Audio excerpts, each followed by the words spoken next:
Hi everyone, welcome to my channel. ఈరోజు సెషన్లో మనం కాకతీయ యూనివర్సిటీ సంబంధించినటువంటి డిగ్రీ సెకండ్ సెమిస్టర్ ఇంగ్లీష్ గురించి డిస్కస్ చేద్దాం. సో అందులోని ఫస్ట్ పోయం వచ్చేసి lines return in early spring. Okay, so ఈ పోయం గురించి మనం ఇప్పుడు డిస్కస్ చేద్దాం. ఇది వచ్చేసి William Wordsworth is the poet of the poem. So if you see about the poem, William Wordsworth was one of the greatest poets of Romantic age, known popularly as the poet of nature. So William Wordsworth, he is one of the greatest poets of Romantic age. So Romantic age కి సంబంధించినటువంటి great poet, and ఈయనని popular గా ఎలా ప్రసిద్ధి చెందాడు అంటే as the poet of nature అనేసి, అంటే ప్రకృతి గురించి ఆయన ఎక్కువ పోయమ్స్ ఉంటాయి కాబట్టి ఆయనని పోయట్ ఆఫ్ నేచర్ అని అంటారు.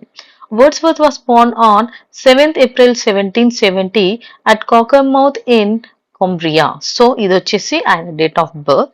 His father was a lawyer. Both Wordsworth parents died before he was 15, and he and his 4 siblings were left in the care of different relatives. So వాళ్ళ నాన్న ఒక లాయర్, ఆయనకు 15 years ఉన్నప్పటికే father చనిపోయారు కాబట్టి తను అలాగే తన సోదరులు సోదరిమణులు అంటారు, సిబ్లింగ్స్ అంటే తోబుట్టువులు అనమాట, బ్రదర్స్ అండ్ సిస్టర్స్ ఎవరెవరు ఉన్నారో వాళ్ళు టోటల్ 4 members, వాళ్ళందరూ కూడా రిలేటివ్స్ దగ్గర పెరగడం జరిగింది.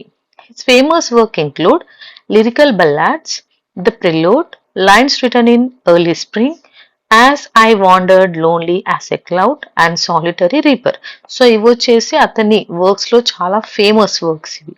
His works mainly focus on nature, human emotions and simple rural life. So ఆయన వర్క్స్ అంటే ఆయన రాసే రైటింగ్స్ అన్నింట్లో ఎక్కువగా దేని గురించి ఫోకస్ చేస్తారంటే ఎక్కువ nature, human emotions and simple rural life గురించి ఎక్కువగా ఆయన ఫోకస్ చేస్తారు.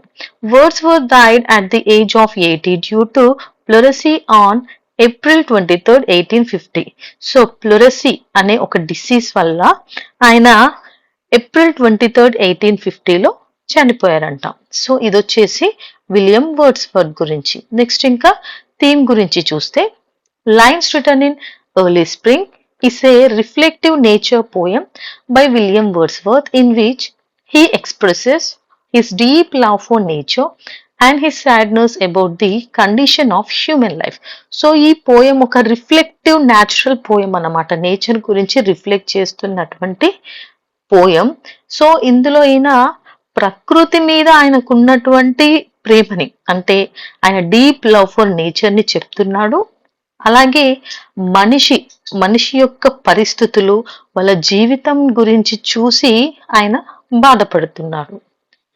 The poem presents a contrast between peaceful harmony of nature and the troubled state of humanity. ఇంకొక డిఫరెన్స్ చూపిస్తున్నారు ఇక్కడ. ఏంటి అంటే ప్రకృతి చాలా హార్మనీతో పీస్ఫుల్ గా ఉందంట, అంటే సమతుల్యంగా చాలా ప్రశాంతంగా ఉంటే, ఇంకోవైపు మనుషులు ఎప్పుడు చూసినా ఏదో ఒక కలతలతోని ఇబ్బందులతోని కనిపిస్తున్నారు. సో ఎంత వ్యత్యాసం ఉంది మనిషికి అలాగే ప్రకృతికి అనేది మనకు చెప్తున్నారు. Through simple language and natural imagery, Wordsworth conveys and important moral message about reconnecting with nature.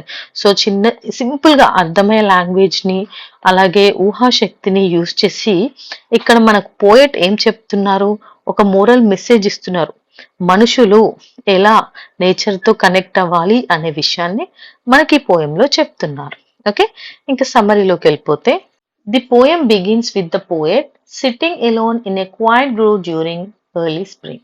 So poem begin అవగానే ఎలా ఉంటుందంటే అది మొత్తం స్ప్రింగ్ సీజన్, అంటే వసంతకాలం. చాలా ప్రశాంతమైన తోటలో ఒంటరిగా కూర్చొని ఉన్నాడు మన పోయట్.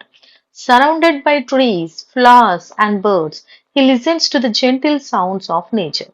సో తోటలో ఉన్నాడు అంటే అక్కడ ఎలా ఉంటుంది, ఆయన చుట్టూ చెట్లు, ఫ్లవర్స్ ఉన్నాయి, బర్డ్స్ ఉంటాయి కదా, చెట్లు ప్రకృతి అంటే ఖచ్చితంగా పక్షులు అక్కడ ఉంటాయి. అక్కడ కూర్చొని ఆ సౌండ్స్, నేచర్ యొక్క సౌండ్స్ ని వింటున్నాడు. The atmosphere is com and beautiful and it fills his mind with pleasant thoughts. So అక్కడున్న ఆ వాతావరణం చాలా కామ్ గా బ్యూటిఫుల్ గా ఉంది. ఆయన మనసంతా, మైండ్ అంతా మంచి ఆలోచనలతోని సంతోషంతో నిండిపోయింది. However, these joyful feelings are mixed with sadness. ఈ సంతోషంతో పాటు, ఈ ఆనందంతో పాటు ఆయనకి బాధ కలిగే కొన్ని విషయాలు అందులో కలిసాయంట. While nature brings him happiness, thoughts about human life makes him feel sorry. So ఇక్కడ ఒక వైపు నేచర్ ని చూసి ఆయన ఎంత సంతోషిస్తున్నాడో, నేచర్ ఆయనకు ఆనందాన్ని ఇచ్చింది. మరోవైపు మనిషి మనిషి యొక్క జీవితం చూసి ఆయన బాధపడుతున్నాడు. This combination of pleasure and pain forms the emotional foundation of the poem. So ఈ కాంబినేషన్, ఆ ప్రకృతి ఇచ్చే ప్లెజర్ అండ్ మనుషుల జీవితంలోని పెయిన్ రెండింటిని కాంబినేషన్తో ఈ పోయంని ఆయన రాశారంట. As the poet observes nature more closely, he notices that everything around him seems alive and joyful.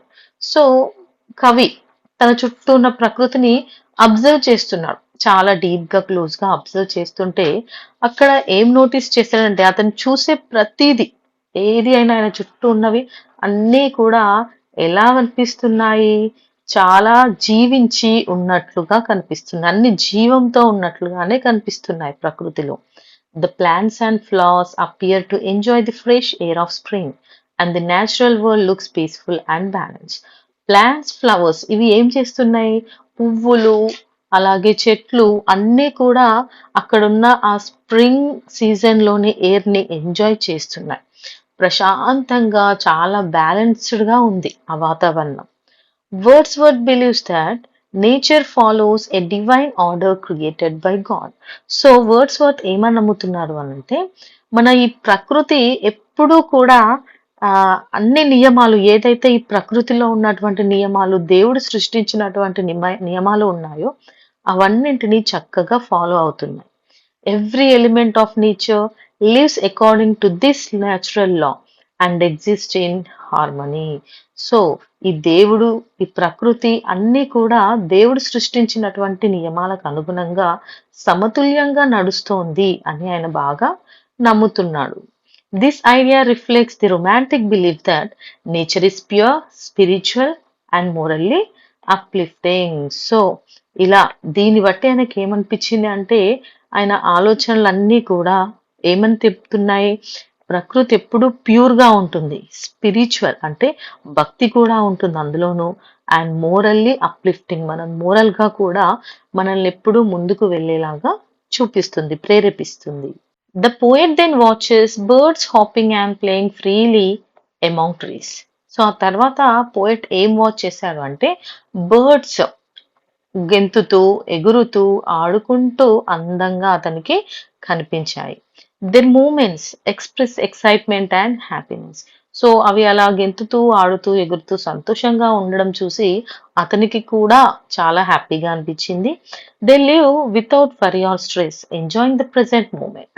So ఇక్కడ ఈ పక్షులు ఎలా ఉన్నాయి, చాలా హ్యాపీగా ఉన్నాయి. ఎలా ఎంజాయ్ చేస్తున్నంటే ఎలాంటి స్ట్రెస్ కానీ, వరీస్ కానీ లేకుండా ఎంజాయ్ చేస్తున్నాయి, ప్రెసెంట్ మూమెంట్ ని ఎంజాయ్ చేస్తున్నాయి.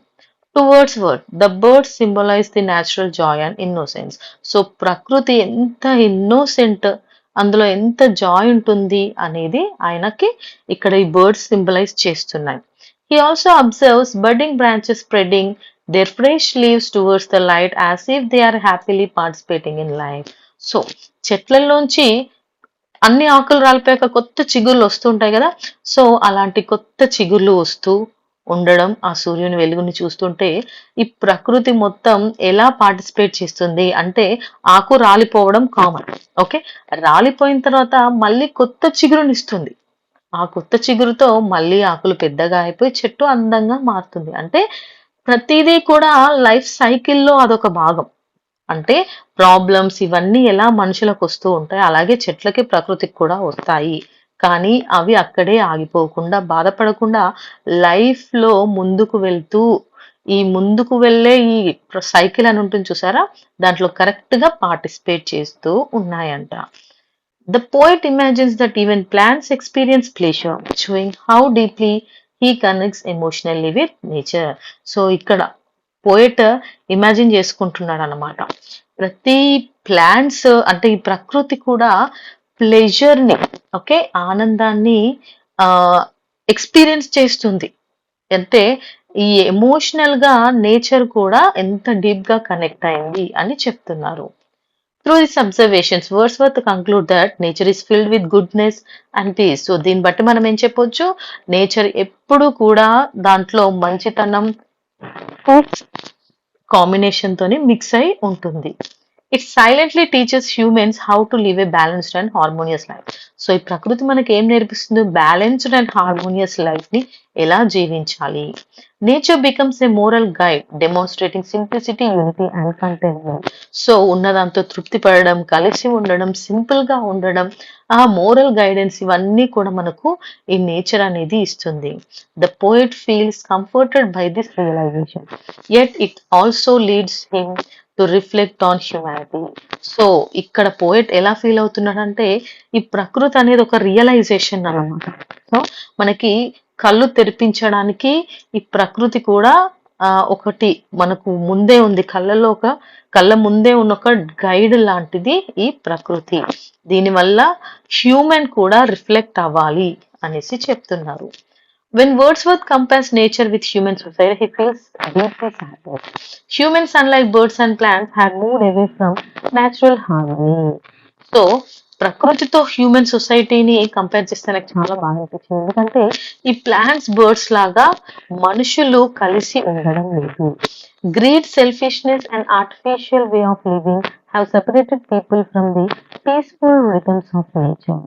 సో ప్రకృతిలా వాళ్ళు కలిసి ఉండట్లేదు. ఎందుకంటే వాళ్ళలో గ్రీడ్, సెల్ఫిష్నెస్, స్వార్థం, అత్యాశ, ఓకే, ఆర్టిఫిషియల్ వాటి మీద ఉన్న మోహం, ఇవన్నీ ఏం చేస్తున్నాయంటే మనుషులని దూరం చేస్తున్నాయి. The poet believes that human beings were once closer to nature and therefore happier. Over time, civilization and material desires caused humans to lose their innocence and moral balance. So ఒకప్పుడు మనిషి ప్రకృతితో జీవించేవాడు, అందుకే చాలా సంతోషంగా ఉండేవాడు. కానీ పోతూ టైం గడుస్తూ ఉన్న కొద్దీ ఇక్కడ జరుగుతున్నటువంటి ఈ నాగరికత అనేది, అలాగే డిజైర్స్, మెటీరియల్ డిజైర్స్ అనేవి, లైక్ ఇల్లు కావాలి, డబ్బు కావాలి, బంగారం కావాలి, ఓకే, ఇలాంటి ప్లెజర్స్ ఇవన్నీ ఏం చేస్తున్నాయంటే దీనివల్ల ఆ సంతోషాన్ని మనుషులు లూజ్ అయ్యారు, బ్యాలెన్సింగ్ అనేది పోయింది, ప్రకృతికి దూరం అయ్యారు. In the final part of the poem, Wordsworth sadly questions what humanity has done to itself. So ఇక చివర్లో మనిషి తనకు తాను ఎలా చేసుకున్నాడా అని చెప్పి బాధపడుతున్నాడు. This question expresses his disappointment and concern about human behaviour. So నీకు నువ్వు ఏం చేసుకున్నావు, నీకు ఏం మిగిలింది అనే ఈ క్వశ్చన్ ని రేస్ చేశాడు. సో దానివల్ల ఇక్కడ డిసప్పాయింట్మెంట్ అండ్ హ్యూమన్ బిహేవియర్ మీద ఉన్న కన్సర్న్ అనేది మనకు చూపిస్తుంది. While nature continues to live joyfully according to divine law, humans suffer because they have abundant simplicity and natural values. So ప్రకృతి చాలా సంతోషంగా, ఆనందంగా జీవిస్తుంది, కానీ మనుషులు తాము చేసే తప్పుల వల్ల వాళ్ళు బాధపడుతూ ఉన్నారు. The poet suggests that reconnecting with nature is the only way for human to regain peace and happiness. So ఇప్పటికైనా ఆయన చెప్పేది ఏంటి అంటే ప్రకృతితో మనం ఎప్పుడైతే కలిసి ఉంటామో అప్పుడే నిజమైన ఆనందాన్ని ఇప్పటికైనా పొందొచ్చు, అదొక్కటే మనకున్న మార్గం అనేసి చెప్తున్నాడు.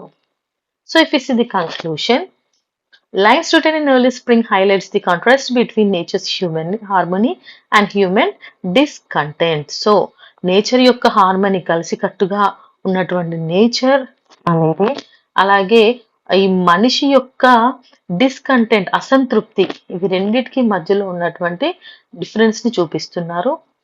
Wordsworth shows that nature represents purity, joy and moral truth, while human life often leads to conflict and sorrow. Nature ఎలా ఉంటుంది, చాలా ప్యూర్ జాయ్ అండ్ ట్రూత్ తో ఉంటే మనిషి ఎప్పుడూ కూడా బాధలతో, కాన్ఫ్లిక్ట్స్ తోని, గొడవలతో, అశాంతితోనే ఉంటారు. The poem encourages readers to learn from nature and restore the lost connection with natural world in order to achieve true happiness and inner peace. So ఇప్పటికైనా ప్రకృతి నుండి మనం నేర్చుకోవాలి. ఎప్పుడైతే మనం ప్రకృతితో కలిసి ఉంటామో అప్పుడే మనకు నిజమైన సంతోషం, మనశ్శాంతి అనేవి తిరిగి లభిస్తాయి అని చెప్తుంది. ఓకే.